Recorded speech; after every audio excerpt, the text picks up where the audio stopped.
एक गांव में एक किसान रहता था। उस किसान के 4 पुत्र थे। चारों पुत्र धीरे धीरे बड़े हो रहे थे। किसान के 3 बेटे तो बहुत बुद्धिमान थे, लेकिन उसका छोटा बेटा कुछ कम अक्ल वाला था। मगर उसमें एक विशेषता थी कि जितना वह कम अक्ल का था, उसका शरीर उतना ही बलशाली था। वह बहुत तगड़ा और तंदुरुस्त था। एक दिन किसान ने सोचा, मेरे तीनों बेटे तो बहुत बुद्धिमान हैं, वे अपना जीवन किसी न किसी तरह चला ही लेंगे, लेकिन यह मेरा छोटा बेटा कम बुद्धि वाला है, उसकी जीविका की मुझे बहुत चिंता है। काफी सोच विचार के बाद उसने निश्चय किया कि क्यों न मैं अपने इस छोटे बेटे को पहलवानी सिखा दूं। वैसे भी इसका शरीर देखने में पहलवानों जैसा ही है। अब किसान ने अपने छोटे बेटे को पहलवानी सिखवाना शुरू कर दिया। उसे अच्छी पहलवानों वाली खुराक दी जाने लगी। किसान का छोटा बेटा बहुत जल्दी ही ताकतवर पहलवान बन गया। धीरे धीरे समय बीतता गया। कुछ समय बाद किसान ने अपने 3 बड़े बेटों का विवाह कर दिया। जब बड़े बेटों का विवाह हो गया तो तीनों बहुएं छोटे देवर से जलने लगी। वे मन में सोचने लगी, ये छोटा देवर कोई काम धंधा नहीं करता, पूरे दिन बस खाता रहता है, और हमारे पति मेहनत में लगे रहते हैं, ये बैठे बैठे मौज करता है। ये सोचकर तीनों बहुओं ने अलग होने के लिए झगड़ा खड़ा कर दिया। जब बहुएं अलग होने की जिद करने लगीं, तो किसान ने मन में सोचा, अब मुझे अपने छोटे बेटे का भी विवाह कर देना चाहिए। यही सोचकर किसान ने किसी तरह अपने छोटे बेटे का विवाह भी कर दिया। संयोग से वह पहलवान की पत्नी बहुत ही सुंदर और बुद्धिमान थी। आसपास के इलाके में कोई स्त्री उसके समान सुंदर नहीं थी। छोटे बेटे का विवाह होने के बाद किसान ने चारों बेटों को अलग अलग कर दिया ताकि घर में कोई झगड़ा ना हो। जब चारों बेटे अलग हुए तो 3 बड़े बेटे जो बुद्धिमान थे, वे तो अच्छी कमाई करने लगे, लेकिन छोटा बेटा जो पहलवान था, उसका तो बस एक ही काम था, अच्छा खाना खाना और रोज पहलवानी करना। इसी कारण जल्दी ही उसके घर में पैसों की तंगी होने लगी। जब खर्च पूरे नहीं हुए तो पहलवान की पत्नी उससे झगड़ने लगी। वह कहने लगी, तुम कोई काम धाम तो करते नहीं, दिन भर पड़े रहते हो, और तुम्हें खाने में भी अच्छा अच्छा चाहिए, ऐसे हमारा गुजारा कैसे होगा। अब दोनों पति पत्नी में झगड़ा होने लगा। चूंकि पहलवान की पत्नी बहुत समझदार थी, उसने सोच विचार कर एक दिन कहा, तुम राजा के पास जाओ और उनसे कहो कि मुझे नौकरी चाहिए। पहलवान बोला, ये तुम क्या कह रही हो, मुझे तो कोई काम ही नहीं आता, मैं बस कुश्ती लड़ सकता हूँ और खा सकता हूँ, इसके अलावा कुछ आता ही नहीं, तो राजा मुझे नौकरी कैसे देंगे, और किसी तरह अगर नौकरी मिल भी गई तो मैं करूंगा क्या। तब उसकी पत्नी बोली, वह सब मुझ पर छोड़ दो, जैसा मैं कहूं वैसा करो। तुम महाराज के पास जाओ और कहना कि मुझे लाख टकिया की नौकरी चाहिए, और यह बिल्कुल मत बताना कि तुम्हें कुछ नहीं आता। पत्नी ने पहलवान को समझा बुझाकर राजा के पास भेज दिया। पहलवान उदास मन से राजा के दरबार की ओर चल दिया। जब वह राजा के दरबार में पहुंचा तो राजा ने देखा कि बहुत हट्टा कट्टा बलवान आदमी उसके सामने खड़ा है। राजा ने पूछा, तुम किस लिए आए हो।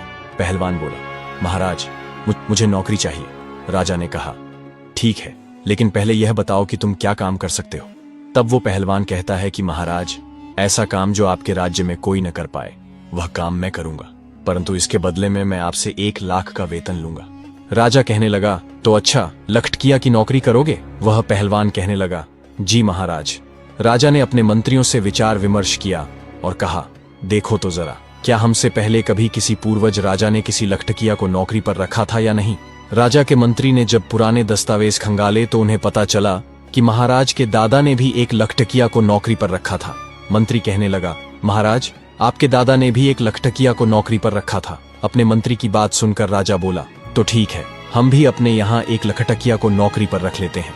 यही सोचकर राजा ने उस पहलवान को लखटकिया के रूप में अपने यहाँ नौकरी दे दी और कहा कि जब हमें तुम्हारी आवश्यकता होगी हम तुम्हें बुलवा लेंगे, तब तक तुम हमारे अतिथि गृह में रह सकते हो। अब तो वह पहलवान बड़े ही आराम से उस राजसी महल में रहने लगा, और उसी दिन से वह पहलवान 1 लाख का वेतन पाने लगा। अब वह प्रतिदिन पहलवानी करता, घूमता फिरता और आराम से सो जाता था। धीरे धीरे यूं ही कुछ वक्त बीत गया। एक दिन राजा और उसके मंत्री पहलवान से कहने लगे, तुम कई दिनों से अपने घर नहीं गए हो, इसलिए अपने घर हो आओ, और हम भी तुम्हारा घर देखना चाहते हैं, इसलिए हम भी तुम्हारे साथ चलेंगे। महाराज की बात मानकर पहलवान राजा और मंत्री को लेकर अपने गांव के लिए चल देता है।